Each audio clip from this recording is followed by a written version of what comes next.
Hello' everyone welcome back to my new blog. আজি ৰাতিপুৱাই মানে গা চা ধুই আহিছোঁ, মোৰ চব ফনিয়াই লৈছোঁ। তাৰপিছত আজি বোলো মিনি ব্লগ এটাকে আৰম্ভ কৰি দিওঁ। মিনি ব্লগটো মানে তেনেকৈ আৰম্ভ কৰা নহয়, তথাপিতো আজি পটককৈ বোলো আৰম্ভ কৰি দিওঁ ভিডিঅ'টো। আপোনালোকে ভিডিঅ'টো শেষলৈকে চাব। আজি ৰাতিপুৱাৰ পৰা ইমানেই বৰষুণ কি ক'ব। এতিয়া মই গা চা ধুই আহিলোঁ, 6:30 হৈ গ'ল। যিহেতু দেহাৰ 7:30 পৰা স্কুলেই থাকে, সেইকাৰণে লৰালৰিকৈ উঠি ইটো সিটো কৰিব লাগিব। যিহেতু দেহাৰ অকণমান দাঁতৰ প্ৰব্লেম হৈ আছিলে, দাঁত উঘালি থোৱা আছিলে যে, সেইকাৰণে তাইক মানে টিফিন দি পঠিয়াবলগীয়া হৈছে। ইয়াত তাইক মই কোচত দাঙি লৰালৈকে উঠাই লৈছোঁ, যিহেতু তাই উঠিবলৈ মনেই নকৰে। এইটো টাইমত সৰু ল'ৰা ছোৱালী একেবাৰে উঠিবলৈ মন নকৰে, যিহেতু স্কুল আছে উঠিবই লাগিব। তাৰপিছত তাইক ধুনীয়াকৈ মই উঠাই কৰি ল'লোঁ। উঠাই কৰি লোৱাৰ পিছত মুখ চুখ ধুৱাই দিলোঁগৈ, ধুনীয়াকৈ ধুৱাই মেলি তাৰপিছত চাহ অকণমান পাতি ল'লোঁ। ময়ো যিহেতু খোৱাই নাই, মই অকণমান লাল চাহ অকণমান আৰু খাম, যেনে তেনে ঠাণ্ডা কৰি হ'লেও তাইক দিব লাগিব অকণমান। তাৰপিছত তাইক খুৱাবলৈ ব্ৰেড আৰু অকণমান বাটাৰ লৈছোঁ খুৱাবলৈ। আৰু যিহেতু অকণমানহে খাই যায় আৰু তেনেকৈ নাখায়। তাৰপিছত মই টিফিনৰ কাৰণে ৰুটি অকণমান সৰুকৈ ৰুটি এটা বনাই দিম, তাৰপিছত টিফিনতে ভৰাই দিম আৰু ঠাণ্ডা হৈ যাব তাইক খোৱালৈকে।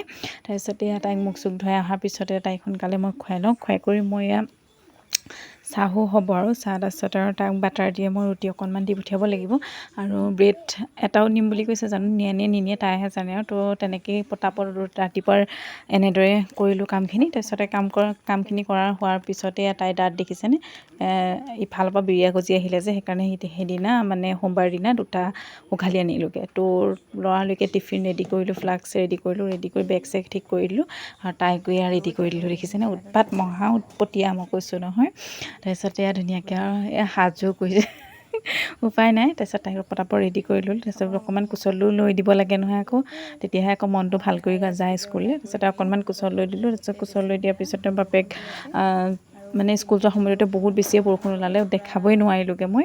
আৰু বহুত বেছি বৰষুণ অহাৰ কাৰণে ৰেইনকোট পিন্ধাবলগীয়া হ'ল। বাপেকে থৈ আহিলেগৈ বাইকত, আৰু আমাৰ ভতিজাজনীও যায় দেহাৰ লগতে। তাৰপিছত তাইও গ'ল, দুইজনী গৈ স্কুল গ'ল। তাৰপিছতে স্কুলত পঠিয়াই মই লৰালৰিকৈ বাপেকৰ কাৰণে খোৱা বোৱাৰ যোগাৰ কৰিলোঁ।